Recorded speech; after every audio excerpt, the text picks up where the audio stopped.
দিয়ে কূপ থেকে পানি আনতাম। আমি মায়ের পানি আনতে কোনো কষ্ট হয় নাই, বরং আমার কলেজের টুকরা সন্তান মুহাম্মদ আমার পেটে আসার পরে কেমন জানি আমার কাছে আরো ভালো লাগে। জোরে বলেন না আল্লাহু আকবার। মাম্মা জানা আমেনা ডাক দিয়া বলে, দুনিয়ার মায়েরদের যখন পেটের বাচ্চাটা ভূমিষ্ঠ হয়, পেটের বাচ্চাটা ভূমিষ্ঠ হওয়ার সময় কলস কি কলস রক্ত বের হয়ে যায়। মা পাগলের মতো হয়ে যায়, কোনো মা অজ্ঞান হয়ে যায়, কোনো মা বেহুশ হয়ে যায়, কোনো মা সন্তানকে দুনিয়ার জমিনে ভূমিষ্ঠ করতে গিয়া মা দুনিয়া থেকে বিদায় নেয়। জোরে বলেন ঠিক কিনা? দুনিয়া থেকে মা বিদায় নেয়, প্রচন্ড ব্যথা অনুভব হয়। সন্তানকে জন্ম দিতে গিয়া মা দুনিয়া থেকে বিদায় নিয়ে যায়। অনেক মার গায়ে গাড়ের রক ছিঁড়ে যায়, অনেক মার চোখের দৃষ্টি হারায় ফেলে, অনেক মা মুখ বেঁকা হয়ে যায়, অর্থাৎ বিভিন্ন সমস্যার সম্মুখীন আম্মা জানেরা পড়ে। কিন্তু আম্মা জানা আমেনা ডাক দিয়া বলে, আমার মুহাম্মদ ভূমিষ্ঠ হওয়ার সাথে সাথে আমি মা বিন্দু থেকে বিন্দু ব্যথা অনুভব করি নাই। শুধু তাই নয়, যেই ঘরের মধ্যে সন্তান ভূমিষ্ঠ হয় ওই ঘরের মধ্যে একটু একটু দুর্গন্ধ দেখা যায়। এই জন্য ওই ঘরের মধ্যে একটু আতর দেয়। গ্রাম অঞ্চলে ঘরের মধ্যে ধূপ জ্বালায় যেন দুর্গন্ধটা না থাকে। কিন্তু আমার মুহাম্মদ যখন এই দুনিয়ার মধ্যে আসলো, দুর্গন্ধ তো আসবে দূরের কথা, আমার মুহাম্মদ প্রসব লাভ করার পরে মেশকাম্বরের গ্রানের চাই তার উত্তম গ্রান ঘরের মধ্যে সইরা গেছে। জোরে বলেন সুবহানাল্লাহ। শুধু তাই নয়,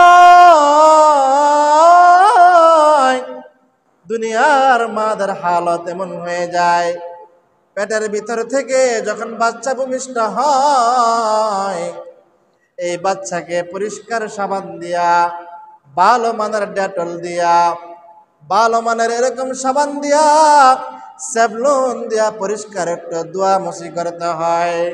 কিন্তু আমেনা ডাক দিয়া বলে, আমার মুহাম্মদ, আমার মুহাম্মদকে কেউ পরিষ্কার করা লাগে নাই। কে জানি আমার মুহাম্মদকে পরিষ্কার বানাইয়া ভিতর থেকে পাঠাই দিয়েছেন। জোরে বলেন সুবহানাল্লাহ। শুধু তাই নয়, দুনিয়ার সন্তানদের হালত এমন হয়, ভিতর থেকে বাচ্চা বাইর হওয়ার পর তার নাকটা কেমন জানি কাটতে হয়। কিন্তু আমি আমার মুহাম্মদের নারটা কাটতে হয় নাই, আমার মুহাম্মদের নার কাটতে হয় নাই। কে জানে ভিতর থেকে নার কাইটা পরিষ্কার কইরা আমার মুহাম্মদ রে পাঠাই দিছে। জোরে বলেন না আল্লাহু আকবার। শুধু তাই নয়, আম্মা জান আমেনা ডাক দিয়া বলেন, ও দুনিয়ার মানুষ শুনো,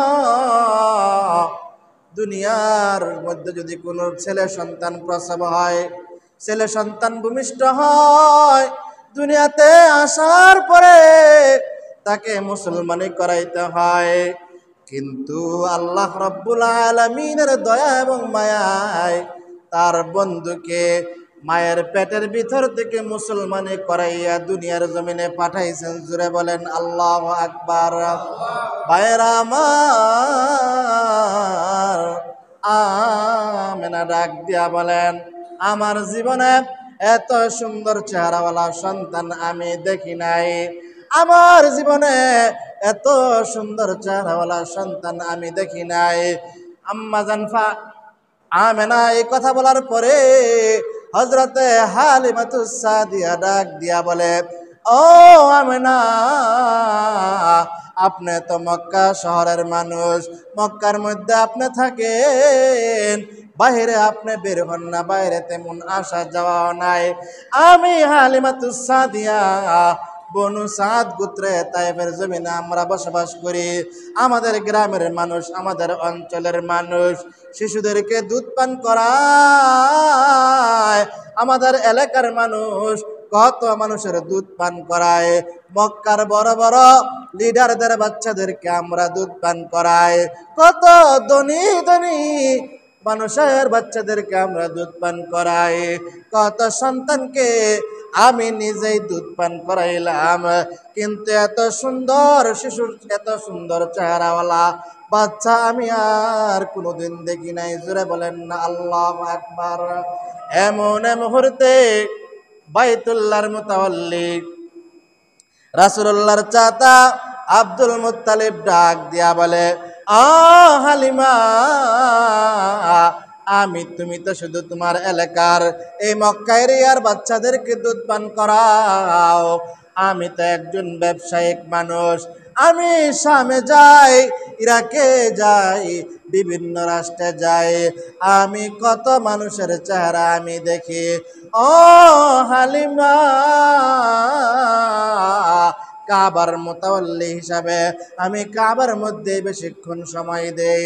বেশিক্ষণ সময় দেওয়ার ফলে কাবা যখন অনেক মানুষ তাওয়াফ করে, কত মানুষের চেহারা আমি দেখি, কত শিশুর চেহারা আমি দেখতে পাই। আমি কাবার মুতাওয়াল্লি হিসাবে জার ফুক দেওয়ার জন্য আমার কাছ থেকে কত শিশু বাচ্চা নিয়ে আসে। কিন্তু আমার নাতির মতো এত সুন্দর চেহারাওয়ালা শিশু আমি আর জিন্দেগিতে দেখি নাই। জোরে বলেন না আল্লাহু আকবার। এমন মুহূর্তে হযরত জিবরাইল আলাইহিস সালাতু ওয়াস সালাম ডাক দিয়া বলে, ও আব্দুল মুত্তালিব, আপনি তো মক্কা থেকে শামে গেছেন, আপনি ইরাকের মধ্যে গেছেন, বিভিন্ন রাষ্ট্রের মধ্যে ব্যবসার মধ্যে গেছেন, ব্যবসার কাজে গেছেন। আমি জিবরাইল সারা জগৎরা চক্কর দিতে মাত্র কয়েক সেকেন্ডের ব্যাপার। এমন কোন জগৎ নাই